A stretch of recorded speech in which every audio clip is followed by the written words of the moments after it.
शांत हो जाइए, पहले मुझे सब कुछ ठीक से बताइए क्या हुआ। साहब मैं बोलता हूँ आपको, हमारी बेटी है दिव्या, वो फरजाना के घर पे गई थी और आज वापस लौटने वाली थी, पर अभी तक पहुंची नहीं है साहब। क्या उम्र होगी उसकी? मेरी बेटी सिर्फ 13 साल की। ये फरजाना क्या लगती है आपकी? आप इतने सवाल क्यों पूछ रहे हैं? उस फरजाना को उठाइए और जेल में डाल दीजिए, तब बताएगी कि उसने मेरी बेटी दिव्या को कहाँ छिपा के रखा है। देखिए मैडम, हम ऐसे ही किसी को उठाकर जेल में नहीं डाल सकते, हमें अपने तरीके से काम करने दीजिए। आपकी बेटी दिव्या फरजाना के घर क्यों गई थी? सर, मेरी तबीयत ठीक नहीं थी, इसलिए मैं दिव्या को छोड़ने नहीं गई थी।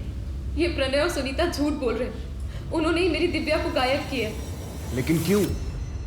ये सवाल मुझे और मेरी टीम को हर वक्त परेशान कर रहा था। इस केस को सुलझाना उतना आसान नहीं था जितना दिख रहा था। इस केस ने हमारे सोचने समझने के तरीके को ही बदल दिया। इस केस की शुरुआत से ही हमारे जहन में एक सवाल था कि आखिर उस दिन हुआ क्या था। कौन सच की चादर ओढ़ के हमसे झूठ बोल रहा था? यह हमारे सबसे मुश्किल केसेस में से एक था। सच को साबित करना तो दूर की बात थी, सच को समझने के लिए भी हमारे पास एक भी सबूत नहीं था।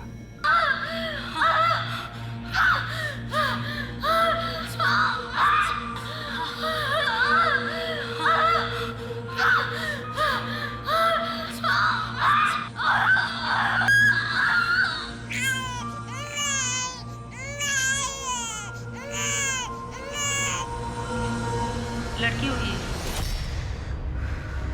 नहीं देखना है मुझे, लेकर जाइए इसे।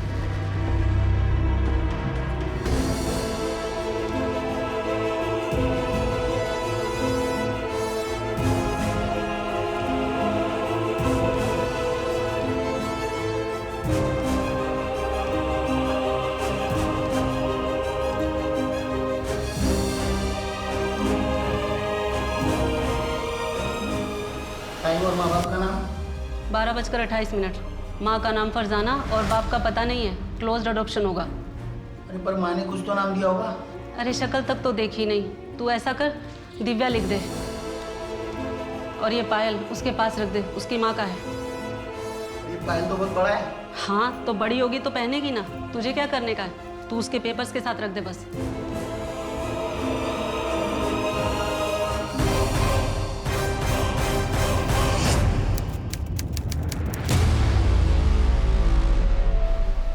देखो बेटा, अच्छा बर्ताव करना।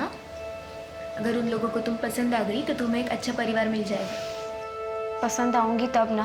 अरे क्यों नहीं पसंद आओगी? इतनी अच्छी तो हो तुम। अगर मैं अच्छी होती तो मेरे मम्मी पापा मुझे यहाँ क्यों भेजते? देखो दिव्या, ऐसी बात नहीं है, उनकी भी कोई मजबूरी होगी ना। हाँ, मजबूरी होगी।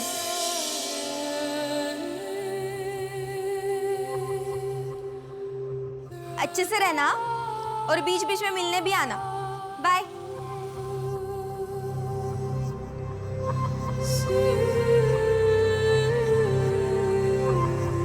भैया कुछ खाने को दो ना।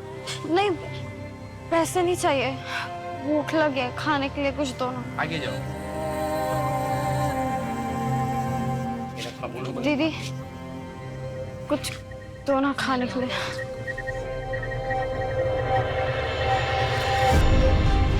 पैसा नहीं लेगी, खाना खाएगी तू?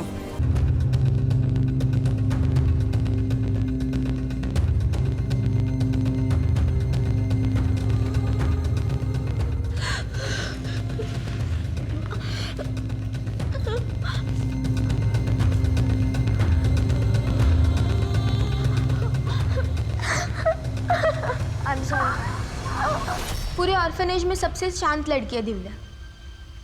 एक एनजीओ के साथ मिलकर हम ही ने रेस्क्यू करवाया था। कहाँ से? एक बेगिंग रैकेट था, फेक अडॉप्शन में ट्रैफिक हो गई। अच्छा बैग मुझे। बेटा देखो मैं तुम्हारे लिए क्या लाया हूँ। कलर पेपर, ये स्केच पेन और ये पेंसिल बॉक्स तुम्हारे लिए। रख लो। अरे रख लो बेटा तुम्हारे। दिव्या,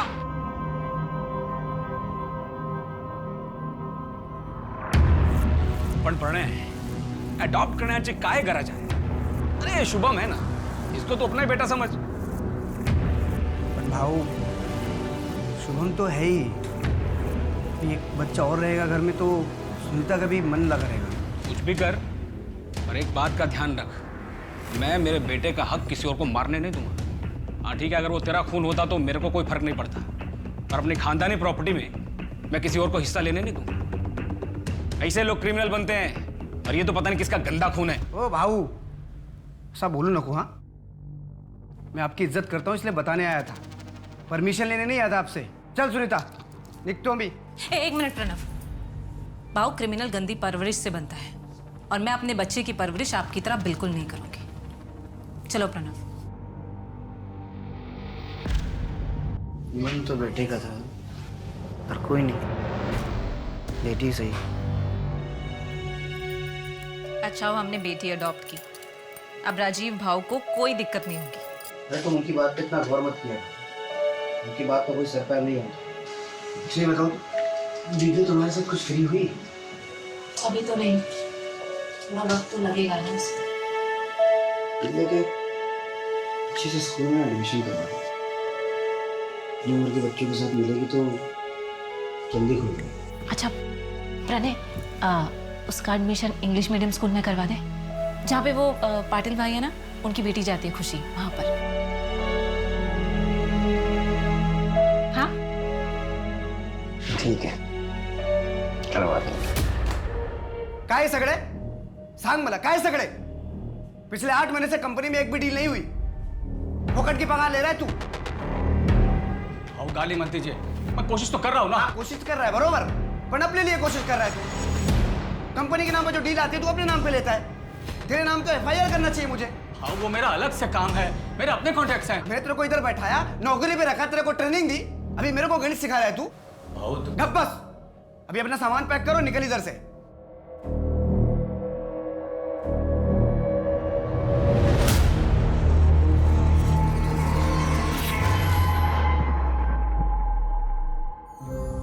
दिव्या,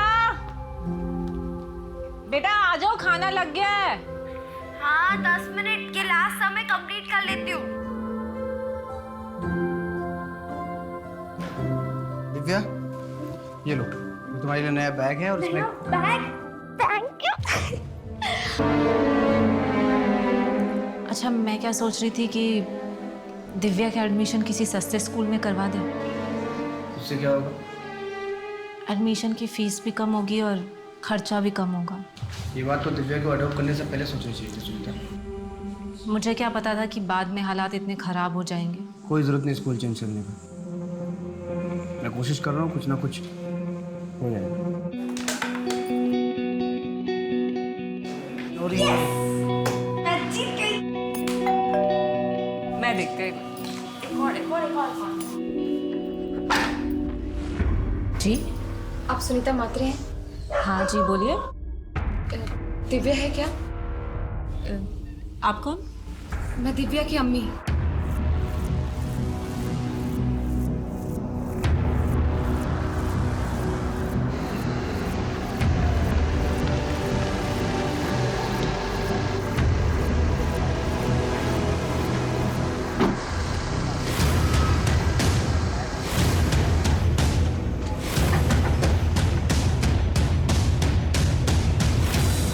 हाँ साहब, मेरे को सिर्फ इतना याद है, इस लड़की को जिधर छोड़ा था उधर कोई तो था जिसने दरवाज़ा खोला था।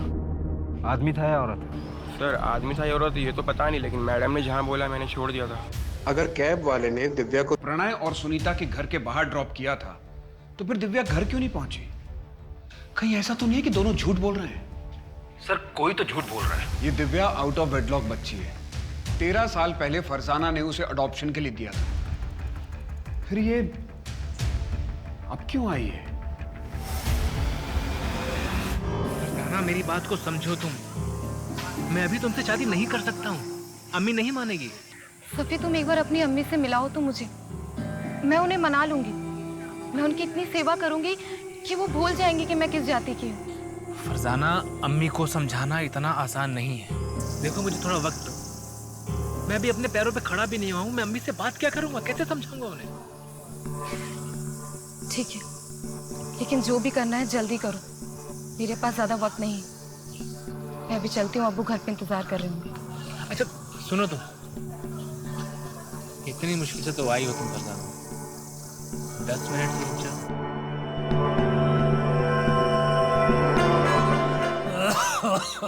अब्बा, मैं आपके लिए दवाइयाँ ले आई हूँ।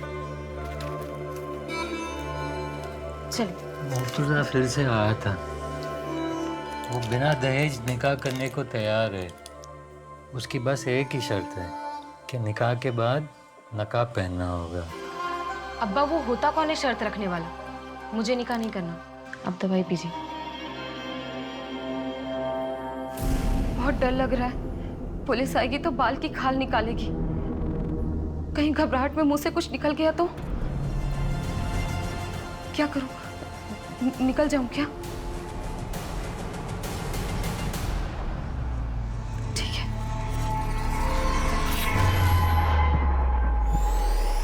दिव्या कहाँ थी? उस दिन उसके साथ क्या हुआ था? ये केस पुलिस के लिए बहुत मुश्किल साबित हुआ। न सिर्फ इसलिए कि उनके पास कोई ठोस सबूत नहीं था, बल्कि इसलिए भी कि इस कथा के मुख्य पात्र ही ईमानदार नहीं। हमारी कैब वाले से बात हुई। उसका कहना है कि उसने दिव्या को आपके घर के बाहर ही छोड़ा था। हो ही नहीं सकता। मैं तो सारा दिन घर पे थी, दिव्या का इंतजार कर रही थी। आप दोनों को किसी पर शक है? नहीं, हमें किसी पर शक नहीं है। और दिव्या को गायब करके किसी को क्या मिलेगा?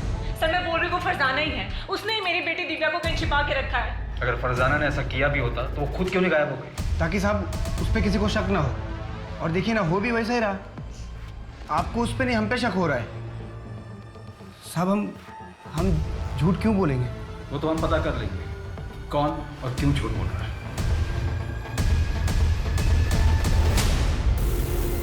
देख प्रणय, अगर दिव्या से तू मेरी शादी कराता है तो मैं तुझे 8 लाख रुपए दूंगा और तुझे वो वापस भी देने की जरूरत नहीं। भाऊ, क्या बात कर रहे हो? मेरी दिव्या सिर्फ 13 साल की है। तो क्या हुआ? आज नहीं तो कल शादी तो करवाओगे। 8 लाख छोटी रकम नहीं होती।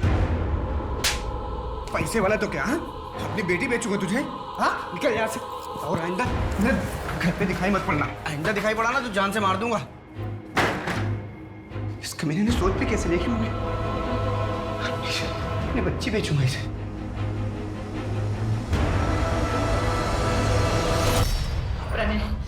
प्रणय, मुझे मेरी दिव्या चाहिए। हम ऐसा करते हैं, हम फरजाना के घर जाते हैं, उससे बैठकर बात करते हैं, जो भी प्रॉब्लम है ना उसको सुलझाते हैं। लेकिन मुझे मेरी दिव्या चाहिए। दिव्या चाहिए मुझे मेरी।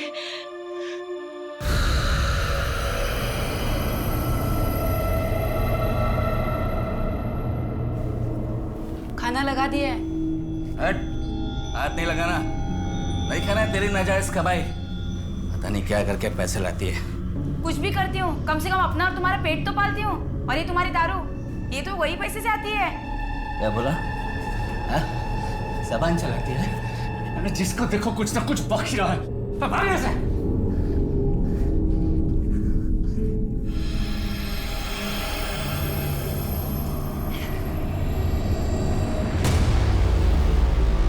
सुनीता, पड़ोसी बोले फरजाना कल रात में निकल के बैग लेके।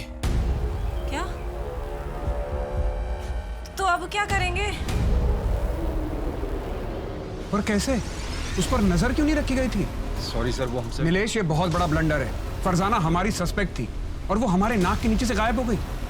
ये हमारी लापरवाही का नतीजा है। सर, मैंने फरजाना के लिए लुकआउट नोटिस जारी कर दिया है।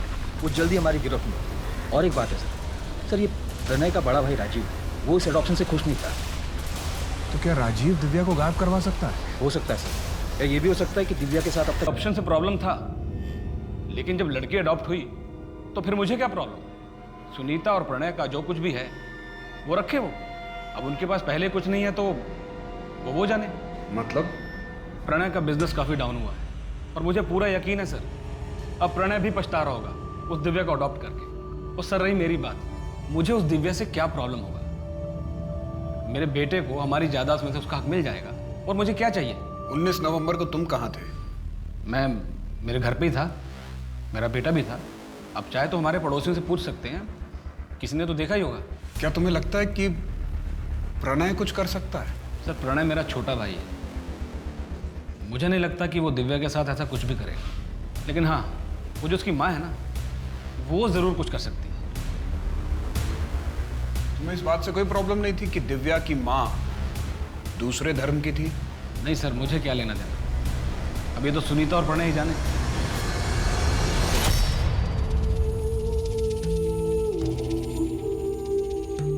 पापा ये देखो मैंने आपके लिए बनाया। Happy father's day.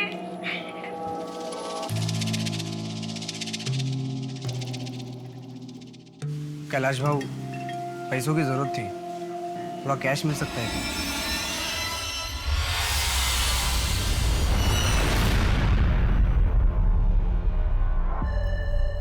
कहीं तुमने ही दिव्या को। दिमाग खराब हो गया तुम्हारा? इतना गिरा हुआ इंसान नहीं हो कि पैसों के खातिर अपनी बच्ची को बेच दूं। मेरी मजबूरी मेरी बच्ची से बढ़ के नहीं है, और जितना प्यार तुम करती थी उतना मैं भी करता था दिव्या से। करता था मतलब? मेरी दिव्या भी जिंदा है।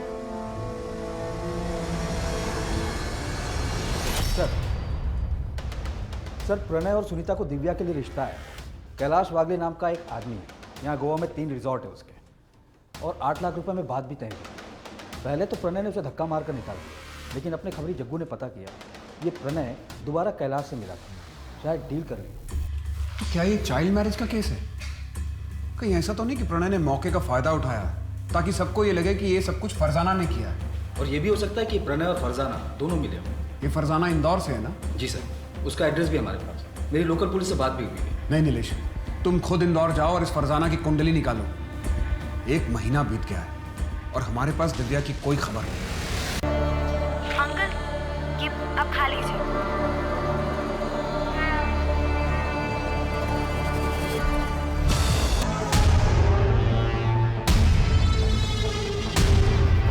मैं ऐसे रहूंगी? 5 महीने हो चुके हैं और तुम अब तक अपने घर वालों को मना नहीं पाए। फरजाना मैं कोशिश कर रहा हूँ ना। झूठ बोल रहे हो तुम सभी। सच सच बताओ, तुम मुझसे निकाह करोगे भी या नहीं? करूंगा फरजाना, पर सही वक्त आने पर। और वो सही वक्त कब आएगा? मैं 5 महीने की प्रेग्नेंट हूँ। तुम्हारे घर वालों को मेरे बारे में भनक भी है, और अब तो मैं अबॉर्शन भी नहीं करवा सकती।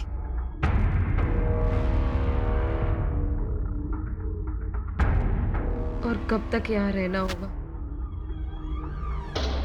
फरजाना, जब तक पुलिस मामला रफा दफा नहीं कर देती है तब तक। काश मैं दिव्या के साथ थोड़ा और वक्त गुजार पाती।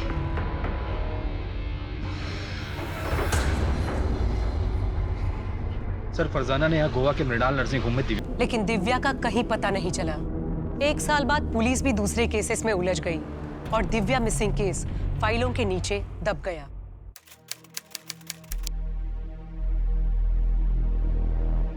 तुम अभी तक तैयार नहीं हुए? हे भगवान, ये नाश्ता करो। तुम्हारा रोज का नाटक है, ट्यूशन के लिए भी लेट हो जाते हो। मुझे कोई बात नहीं, मैं ड्रॉप कर दूंगा। हाँ, तुम्हारे इसी लाड प्यार ने ना इसको बिगाड़ के रख दिया। दूध भी पियो। मेरा राजकुमार है ये।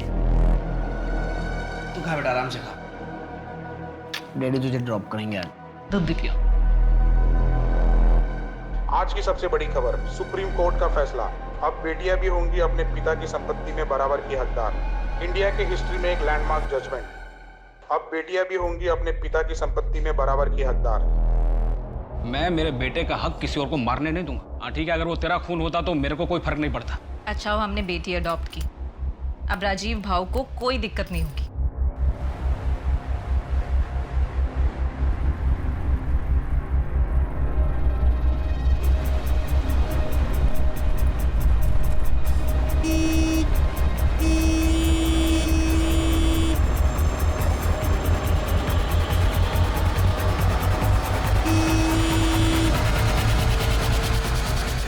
अरे भाई क्या कर रहे हो? बीच पे खड़े हो, साइड में लो ना।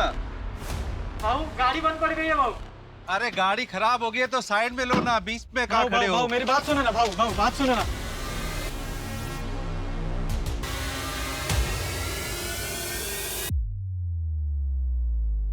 सुरेश कांबले नाम था सर। इंपोर्ट एक्सपोर्ट का बिजनेस है, बड़ा आदमी और पॉलिटिकल कनेक्शन भी बहुत स्ट्रांग थे। तभी ऊपर से प्रेशर आ रहा है। गाड़ी में नेम प्लेट भी नहीं है। कमल, ये स्टिकर देख रहे हो? कॉमन नहीं है। मैंने इस स्टिकर और बाइक की फोटो सर्कुलेट करवा दी। पता करो कि कहाँ प्रिंट हुआ था और किसने करवाया था। विक्टिम के बारे में और कोई डिटेल? सर सुरेश कांबले का ज़्यादातर बिजनेस कैश में होता था। बैंक में पैसा जमा करने जा रहा था। इतना बड़ा आदमी खुद कैश जमा करवाने जा रहा था? पैसों को लेकर वो किसी पर भरोसा नहीं करता था। फैमिली में और कौन कौन है? वाइफ पुष्पा कांबले और बेटा धीरज। वाइफ तो यही गोवा में और बेटा अमेरिका में पढ़ाई कर रहा है। बड़ा आदमी था तो दुश्मनी कई लोगों से रही होगी। कमल, कहीं ऐसा तो नहीं कि ये रॉबरी हमें गुमराह करने के लिए हो, जबकि असली मोटिव सुरेश को रास्ते से हटाना ही हो? सर वो एंगल भी हम खंगाल रहे हैं, लेकिन मॉडस ऑपरेंडी जगत सिंह कैसी है? जगत कौन, मुंबई वाला?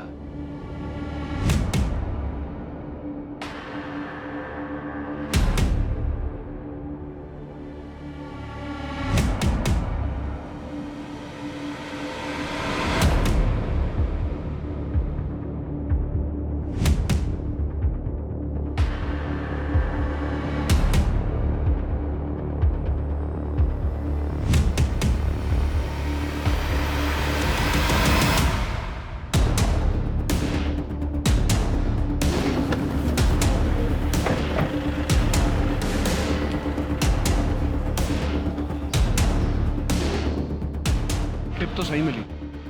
जग्गू को फोन कर। हाँ जग्गू, स्कूटर तो मिल गई है। वो दोनों कहाँ पर है? आप रेस्टोरेंट में आ जाओ, यहाँ दोनों चिल मार रहे हैं।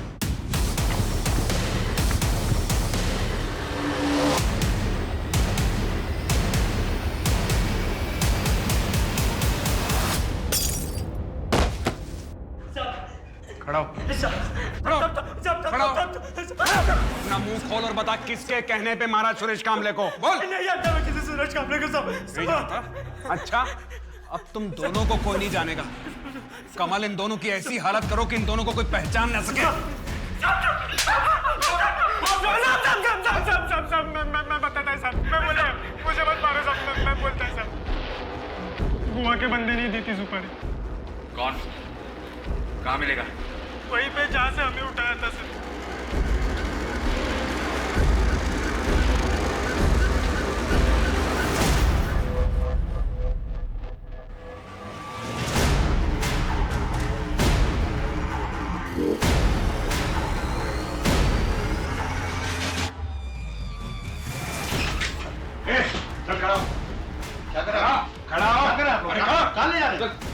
पूरे घर को चेक करो। कहाँ ले जा रहे हैं? क्या कर रहे हैं आपको? कहाँ ले जा रहे हैं? मेरी बात सुनिए।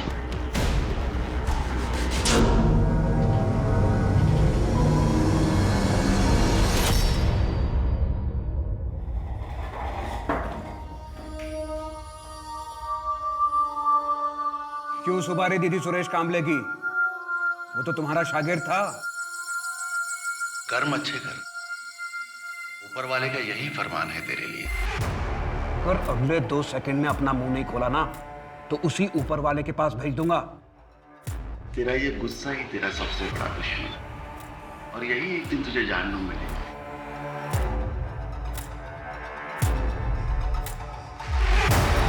उच्च रक्तचाप की समस्या है तुझे। मैं इंसान को देखकर ही उसकी बीमारी का पता लगा लेता हूँ। हमारे जबड़े में दर्द है। मैं भी इंसान को देख के उसकी समस्या बता देता हूँ। बता, इतना कैश कहाँ से आया तेरे पास? बहुत सारे शागिर्द हैं मेरे, खुशी से भेंट चढ़ाते रहते हैं। सर ये चमत्कारी बाबा तो बहुत पहुंची हुई चीज है। रहता तो एक छोटी सी झोपड़ी में, पर यहाँ गोवा से लेकर इंदौर तक बड़ी बड़ी बिल्डिंगों में इन्वेस्टमेंट है इसका, और सब कैश में। एक काम करो, एक लिस्ट निकालो कि इस बाबा ने कहाँ कहाँ इन्वेस्ट किया है। सर मैंने ऑलरेडी निकाला। ये देखिए सर, ज्यादातर हॉस्पिटल्स और नर्सिंग होम में इन्वेस्टमेंट किया है। कहीं ऐसा तो नहीं कि इस बाबा और सुरेश कांबले के बीच में पार्टनरशिप हो? क्योंकि इसके अलावा तो और कोई मोटिव नजर नहीं आ रहा। सर ऐसा तो अब तक कुछ सामने नहीं आया, पर बाबा को जिस अड्डे से अरेस्ट किया गया था वहाँ पे जो पैसे मिले थे वो सीरियल नंबर से, मतलब साफ ये सारे पैसे किसी एक ही आदमी ने दिए। कहीं ऐसा तो नहीं कि बाबा को किसी और ने सुपारी दी और बाबा ने आगे सुपारी देते हो? इसे जानते हो?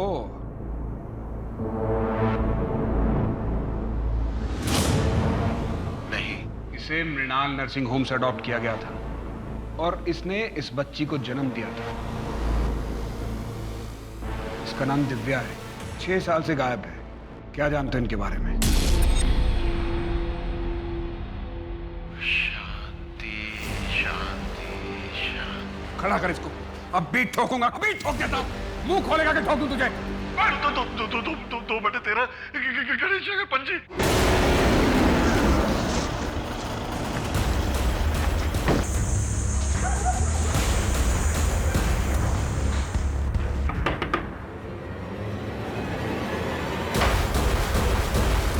खत्म हुआ चूहे बिल्ली का खेल।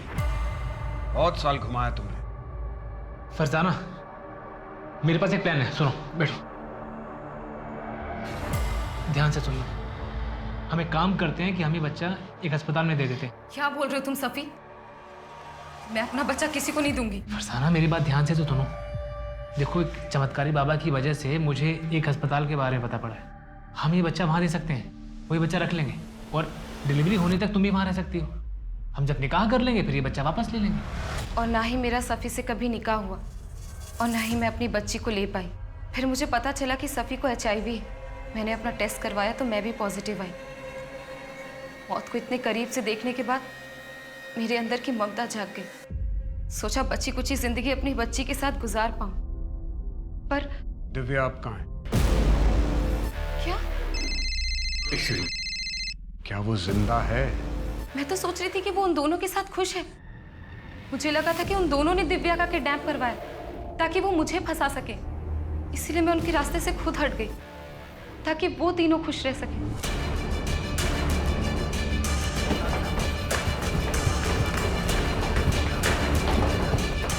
पूरे नर्सिंग होम को सर्च करो। अगर और फोर्स की जरूरत है तो और फोर्स मंगा लो। मुझे इस नर्सिंग होम का पूरा कच्चा चिट्ठा चाहिए। यहाँ कौन काम करता था, करता है, यहाँ पर किस किस की ईंट लगी है, सब। जी सर। लेकिन सर, हम किस बेस पर इन्वेस्टिगेशन कर रहे हैं? इस नर्सिंग होम में कुछ तो है नीलेश। ये सिर्फ एक कोइंसिडेंस नहीं हो सकता। सर, ये देखिए सारी फाइल में क्या क्या है।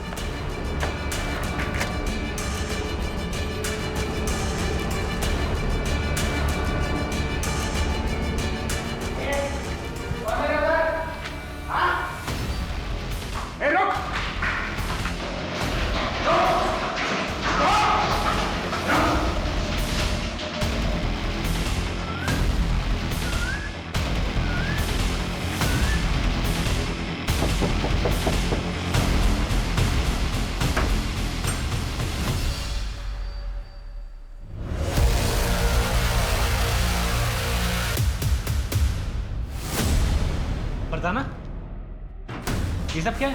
पहले तू बता, बिल्ली की खाल में गीदड़, तेरा असली चेहरा क्या है? क्या बकवास कर रहे हैं आप? तुमने दिव्या को बचपन में अडॉप्शन के लिए नहीं, ट्रैफिक किया था। मृणाल नर्सिंग होम का वार्ड बॉय हमारी हिरासत में है। उसने अपना मुंह खोल दिया है।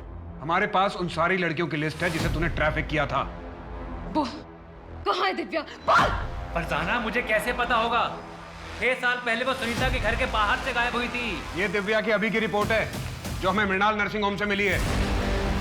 ये बताएगा?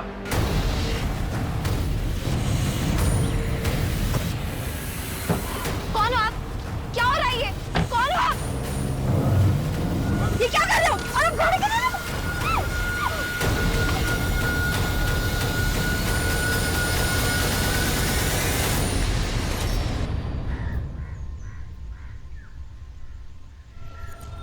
मैडम, एकदम कौला माल है। लॉटरी लग जाएगी आप लोगों की। महीने का 10,000। आप एक बार लड़की को देख तो लीजिए पहले। रोज देखते हैं। 10,000 रुपए के ऊपर 1 रुपया नहीं मिलेगा। ठीक है, लेकिन अगर बच्चा हुआ तो उसके पैसे मैं अलग लूंगा।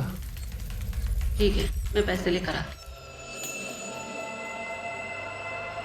वो अनचाही बच्ची थी। मैं बस फरजाना के साथ रहना चाहता था, लेकिन फरजाना को दिव्या चाहिए थी।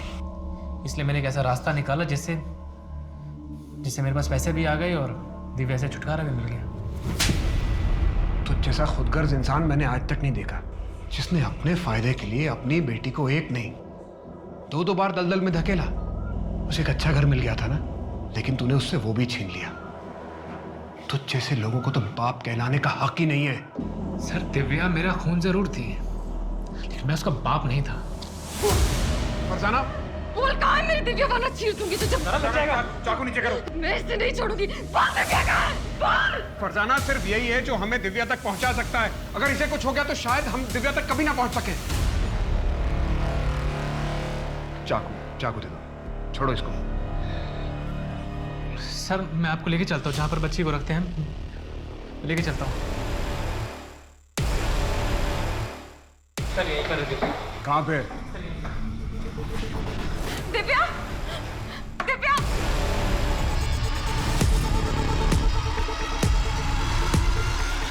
दिव्या मेरी बच्ची।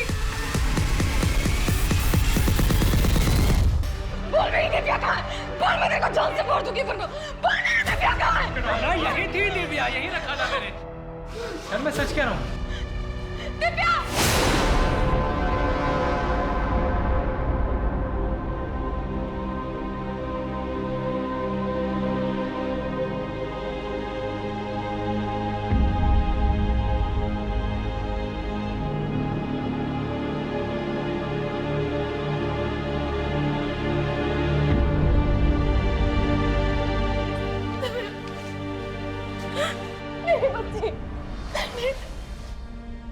मुझे तुम लोगों से अब कोई लेना देना नहीं है।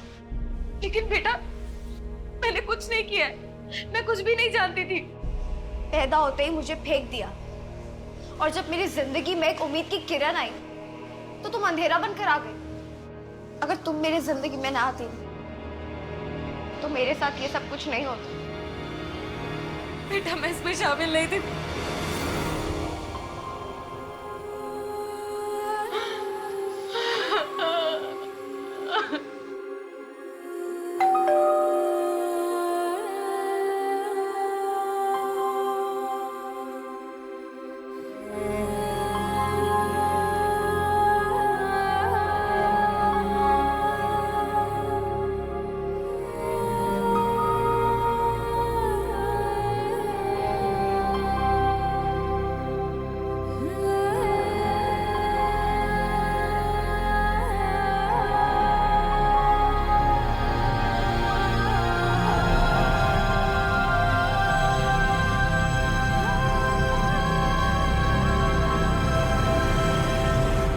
सर मृणाल नर्सिंग होम को सील कर दिया गया।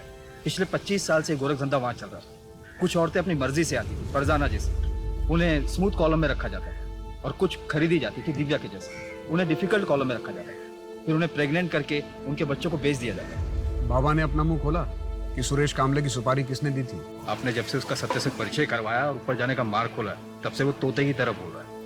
उसने बताया कि सुरेश की सुपारी उसके बेटे धीरज ने दी थी अमेरिका से। सर मैंने अमेरिकन एम्बेसी में बात की और प्रत्यार्पण के लिए भी रिक्वेस्ट डाली। नीलेश, इस दुनिया में कैसे कैसे लोग, एक बेटी बिना माँ बाप के इस दुनिया में कितना कुछ झेलती है, और एक बेटा जिसे उसके बाप ने दुनिया के सारे सुख चैन दिए, वो अपने बाप की हत्या करवा देता है। सर आप दिव्या को कभी भूले ही नहीं थे ना? कभी नहीं। कुछ केसेस एक दरार छोड़ जाते हैं, ये भी उनमें से ही एक था। वैसे दिव्या की काउंसलिंग शुरू हो गई। होपफुली उसे वैसी जिंदगी मिलेगी जैसी वो डिजर्व करती है। शफी खुदगर्जी में इतना अंधा हो गया था कि उसने अपनी ही बेटी का सौदा 2 बार कर दिया, क्योंकि उसके लिए वो अनचाही थी। लेकिन इस सब में दिव्या की क्या गलती थी? इस केस को सुलझाने के बाद पुलिस ने 128 औरतों और बच्चों को उस ट्रैफिकिंग रैकेट से बचाया जो अलग अलग शहरों में चलाया जा रहा था। इस केस में 6 साल होने के बावजूद पुलिस दिव्या को नहीं भूली थी, और अंत में पुलिस ने दिव्या को इस दलदल से निकाल दिया जहां उसके अपनों ने उसे धकेला था। आज दिव्या सुनीता, प्रणय और अपने छोटे भाई के साथ रह रही है। हम आशा करते हैं कि दिव्या जल्द इस सदमे से उभरे और एक खुशहाल जिंदगी जिए। अब मैं सोनाली कुलकर्णी आपसे विदा लेती हूँ। फिर मिलेंगे एक ऐसे ही चौंका देने वाले केस के साथ क्राइम पेट्रोल सतर्क, जस्टिस रीलोडेड में। तब तक अपना और अपने परिवार का ख्याल रखिए। आप जानते हैं कि हम सब एक मुश्किल दौर से गुजर रहे हैं। कृपया मास्क पहने, समय समय पर हाथ धोते रहें और उचित दूरी बनाए रखें। देखते रहिए क्राइम पेट्रोल सतर्क। जय हिंद।